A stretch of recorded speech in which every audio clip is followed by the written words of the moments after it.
मध्य प्रदेश में इस समय भीम आर्मी, आजाद समाज पार्टी और सामने करणी सेना और तमाम तथाकथित हिंदू संगठन आमने सामने हैं। आपकी पार्टी के एक नेता जिनको विधानसभा चुनाव भी लड़ाया था, दामोदर सिंह यादव, और मिले थे मुझे कुछ। अच्छा हाँ, मैंने देखा था फोटो।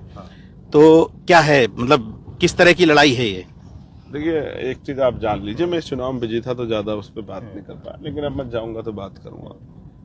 लेकिन दामोदर ने जो बात कही है वो संवैधानिक है। हम लोग संविधान की शपथ लेते हैं, प्राइम मिनिस्टर ने भी ली, विपक्ष भी ले रहा था, इनकी हिम्मत नहीं पड़ रही बोलने की। लेकिन दामोदर जो बात कह रहे हैं वो इसलिए सही है क्योंकि ये जो धीरेन्द्र शास्त्री हैं उनको प्राइम मिनिस्टर अपने छोटे भाई बताते हैं। जब प्राइम मिनिस्टर उनको छोटे भाई कह रहे हैं तो यानी कि वो कोई बाबा बाबा नहीं है। एक बात आप जान लो, ये तो इम्पोर्टेंट है।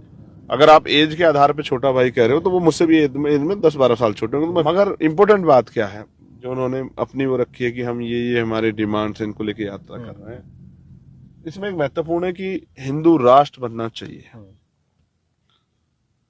तो अभी मैंने एक घटना पे ट्वीट किया है जिसमें एक शेड्यूल कास्ट का लड़का था, उसने सामान्य जाति की इस लड़की से शादी कर ली, उसका घर वर जला दिया है पूरा।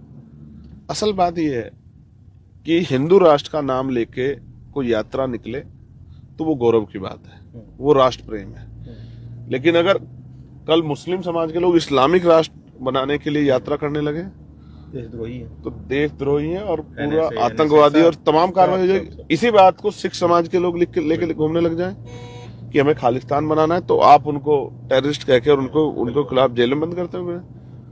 और मैं कह रहा हूँ शेड्यूल कास्ट के लोग कह रहे हैं कि भाई हमें जो है इस देश को किसी भी महापुरुष के नाम पे विचार के नाम पे कि हमें सिर्फ इनका देश बनाना है। जैसे मैं कहूं, कल यात्रा ने कहा कि हमें बहुजन राष्ट्र बनाना है, तो बहुजन राष्ट्र में किसके क्या अधिकार होंगे ये तो हम ही तय करेंगे जब राष्ट्र हम बना रहे हैं। तो आपके इस तथाकथित हिंदू राष्ट्र में किसको क्या अधिकार रहेंगे इसका कोई जानकारी आपके पास नहीं है, लेकिन एक चुनावी फॉर्मूले की तरह आप इसको लेकर घूम रहे हैं। लेकिन मैं जानना चाहता हूं, भारत एक संवैधानिक राष्ट्र है, क्या इसको हिंदू राष्ट्र बनाने की यात्रा निकालना क्या देश विरोधी कदम है या नहीं है?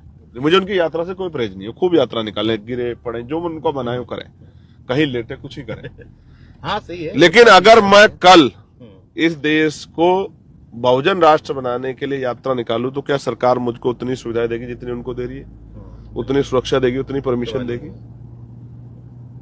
तो सीधी बात है, सरकार के एजेंडे पे। तो आप ये बताओ, जब संविधान को के मूल्यों के विरोध में जाके कुछ करने का फैसला लिया जा रहा है तो संविधान को मानने वाले लोग उसका विरोध करेंगे नहीं करेंगे? बहुत सारे लोग हिम्मत नहीं जुटा पा रहे, कुछ लोग हिम्मत जुटा पा रहे हैं।